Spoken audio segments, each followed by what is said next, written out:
அதனால் நம்முடைய வாழ்க்கை கதைகளாகவும் காட்சியெல்லாம் ஆயிடக்கூடாது. பொருளில் வாழ்ந்து பொருளை முடிஞ்சு போன மாதிரி பேர் போனவங்கன்னு சொல்லுவோம். பேர் போயிடுச்சுன்னு அர்த்தம்.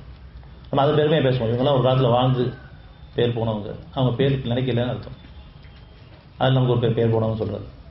நல்ல பேர் வேணும்னு சொன்னால் நல்ல மனுஷனாக வாழ்ந்தாங்க, நல்ல குணத்தோடு வாழ்ந்தாங்க, பல பேருக்கு நல்லது பண்ணாங்க. அப்படி வாழணுமா, பேர் போய் வாழணுமா?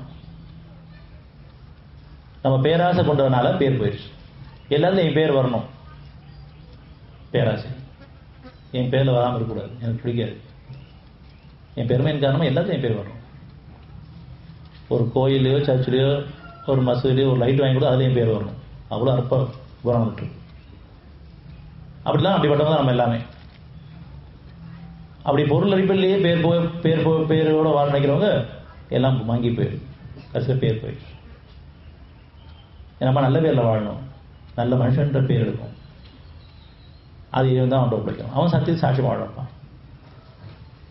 அதுக்காக ஒன்று கூட்டப்பட்டிருக்கும் மனிதர்களாக வாழ்றதுக்காக. எவர்கள் பாவம் மன்னிப்பு தேடி இவ்வளோதான் பாவம் தான் பண்ணியிருக்கோம். நன்மை பண்ணதெல்லாம் பாவமாக தான் இருக்குது. ஏன்னா அது பெருமை கலந்தன் காரணமாக சில விஷயங்கள் நம்ம செஞ்சிருக்கலாம், பெருமை கலந்துருச்சு, சொல்லி காமிச்சிருப்போம். ஒருத்தருக்கு உதவி பண்ணுறோம், உணவு கொடுக்குறோன்னு சொன்னால் அது 10 பேர் சொல்லிட்டு இருப்போம். அல்லது பிரதிபலனை பார்த்து செஞ்சிருப்போம். கொடுத்துட்டு அவன் அடிமத்தனமாக பார்த்துருப்போம். நான் ஒரு காரணம் செஞ்சேன், அவன் குடும்பம் எனக்கு அடிமையாக இருக்கணும். நான் எப்போ கேட்டாலும் நான் கூப்பிட்டா வரணும், நான் சொன்னதை செய்யணும், நான் தப்பாக சொன்னால் ஆமான்னு சொல்லணும். நம்மளை பொறுத்த வரைக்கும் நம்ம தப்பை யாரும் சொன்னால் நமக்கு பிடிக்காது. உடனே அவங்களை கொஞ்சம் விலைக்கு வச்சுருவோம். இவன் நம்ம கூட ஆபத்து, ஏன்னா என்னுடைய பர்சனல் விஷயத்தை தப்புன்னு சொல்ல ஆரம்பிச்சிட்டான், நமக்கு புரிய ஆரம்பிச்சிருச்சு. அப்படிப்பட்டவங்க தான் நம்ம கூட இருக்கணும். ஏன்னா நமக்கு நல்லது பண்ணுறாங்க. நான் அறியாத தப்பை எனக்கு பக்கத்தில் இருக்கவங்க தப்பாக இருக்குன்னு சொல்கிறாங்கன்னு சொன்னால் எவ்வளோ பெரிய பாக்கியம் இருக்குது. பாதுகாக்கப்பட்ட வாழ்க்கைக்கு இறைவன் உதவி செய்யும் பொழுது நான் அந்த உதவி வெறுக்கிறேன்.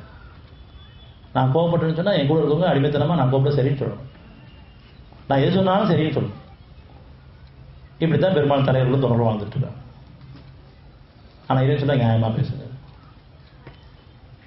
எந்த அளவுக்கு நியாயமாக நடக்குதுன்னா, நீங்கள் சொல்ல முடியலனா கூட சரி, நம்மளோட கொஞ்சம் வயசில் மூத்தவங்களோ அல்லது படித்தவங்களோ அல்லது உயர் அந்தஸ்தில் இருக்கவங்களோ அல்லது ரொம்ப ஏழப்பட்டவங்களோ தவறு பண்ணும் பொழுது தவறு ஒத்துக்குங்க, அவ்வளோதான். அது குற்றமாக வெளியே பேச வேண்டாம்.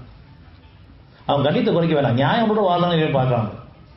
நீங்கள் தப்பு பண்ணாலும் சரி, அவங்க தப்பு பண்ணாலும் சரி, யார் தப்பு பண்ணாலும் சரி, யார் கோவப்பட்டாலும் சரி, அதை நியாயப்படுத்த வேண்டாம்.